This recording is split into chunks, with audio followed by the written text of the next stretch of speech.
people might think I'm being a bit hard on leftists, banging them out the way I do, and the rejoinder might be, well, you know, at the end of the day, they're just like concerned about people, and naive though they might be, you know, they just want to do good to people and create a kinder, more tolerant world. Well, I beg to differ.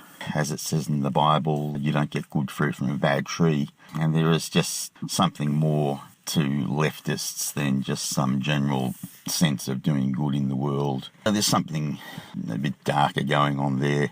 If you analyse it, you'll find that just about everything leftists say that sounds reasonable. The starting point is always some sort of motherhood statement about something or other.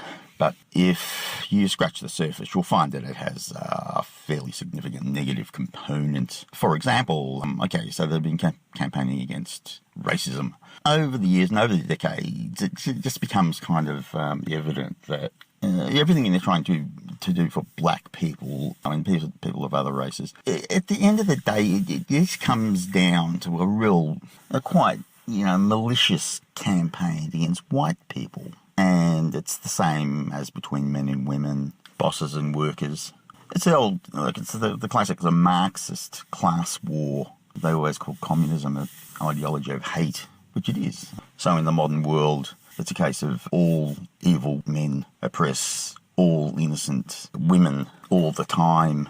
All white people, evil white people, oppress innocent black people all the time. And it's this bitter sort of class struggle, fight to the death that they portray, accompanied by all the suitable slogans, of course. You know, the best one doing the rounds these days is especially in America, is the leftist slogan, "Love trumps hate."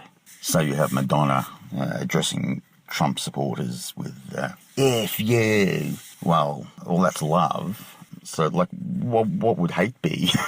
Like, you know, like if you really hated somebody and you've got Robert De Niro verbally abusing Trump and wanting to punch him out, well, that's a love too, you know, isn't it? So, like, what would hate be in his case? And you've got Madonna again wanting to blow up the White House, many of whose staff members are black, killing them, but that's okay. Now so that's love. So what would hate be? So if they really hated you, like, what would they do to you then, you know? And you've got Hillary Clinton saying, we'll just shove civility for now, you know, civility for the Republicans until we win back power in the House and all this. So, yeah, until then you can be as uncivil as you like, all in the quest of civility. You've got this new Democrat Congresswoman, Rashida Tlaib, or whatever her name is, referring to Trump as an MFer. And again, love trumps hate. And Maxine Waters encouraging people to hound and abuse people who have anything to do with the Republican Party because they're so hateful and they're just so evil. Now, of course, this is all hypocritical and sounds like selective morality and all this sort of stuff. But getting back to what I was saying before about how everything positive leftists want to achieve is generally an exercise in being nasty to somebody else on the other side of wherever they're at. And this is the ideological game playing they engage in. It annoys me endlessly when I hear conservatives describe leftists as engaging in selective morality or something like this. It's not selective. It's selective sounds like you've kind of got a choice and you make a bad choice. No, this is actually, it goes to the very root of their whole ideological stance towards the world. It's not accidental, or they're not dropping the ball or taking their eye off the ball or something like that, or forgetting themselves. It's absolutely crucial to their whole philosophical view of the world, and you really need to get this. It's what they call a zero-sum game. They cannot do anything they want without positively undermining or destroying people on the other side to whatever they are. It's absolutely crucial to it. It isn't just some side issue. They believe that the whole thing is an ideological struggle on the level of your conscious political reasoning, which is not the way things are, but that's the way they think it is. For example, when I was growing up in the 60s, these people would talk endlessly about being anti-war, which really came down to, oh, I just read an anti-war book, or I just saw an anti-war film, and this guy just made an anti-war film because he's an anti-war director, or I marched down the street with a peace sign. They take on this anti-war ideology. And what they really mean is that they're countering a pro-war ideology that somebody has somehow brainwashed you into.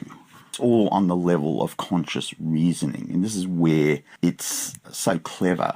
It exploits our inherent desire to be rational and seem to be rationally functioning people. That naturally we have war because we consciously desire it, or we don't have war because we consciously desire not to have war. So you've got a competition between competing ideologies, what I refer to as things that you can learn in the classroom. Now, this is actually a load of bunkum. Everybody comes into the world pro-war because there's no such thing as a pro-war political philosophy. People are just going to go to war when the need arises. They're just going to do that. But these leftists, they're so clever and deceitful, they make it sound like it's something you've been brainwashed into by your teachers or your parents or something like that.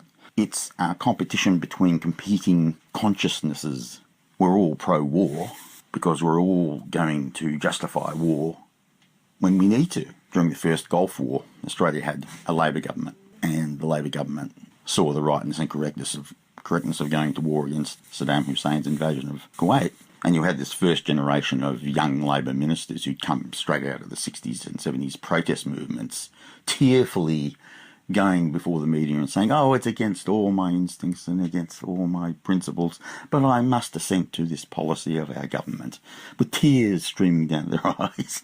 Now, these people are going to go to war just as readily as anybody else if they need to. It isn't something they learnt to do in school.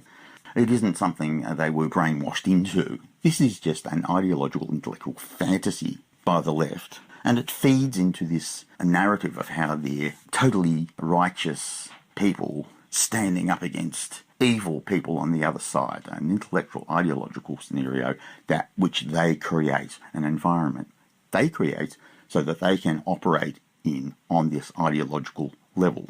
And the inevitable consequence of this is demonising people on the other side to whatever they are or think they are, into occupying a position of total evil, the embodiment of evil, towards whom they can express any hatred and loathing they wish to. They're not being hypocrites about love trumps hate. You've got to get this. They're not being hypocrites. They're constantly accused of being hypocrites. They are, of course, they're hypocrites on a certain level.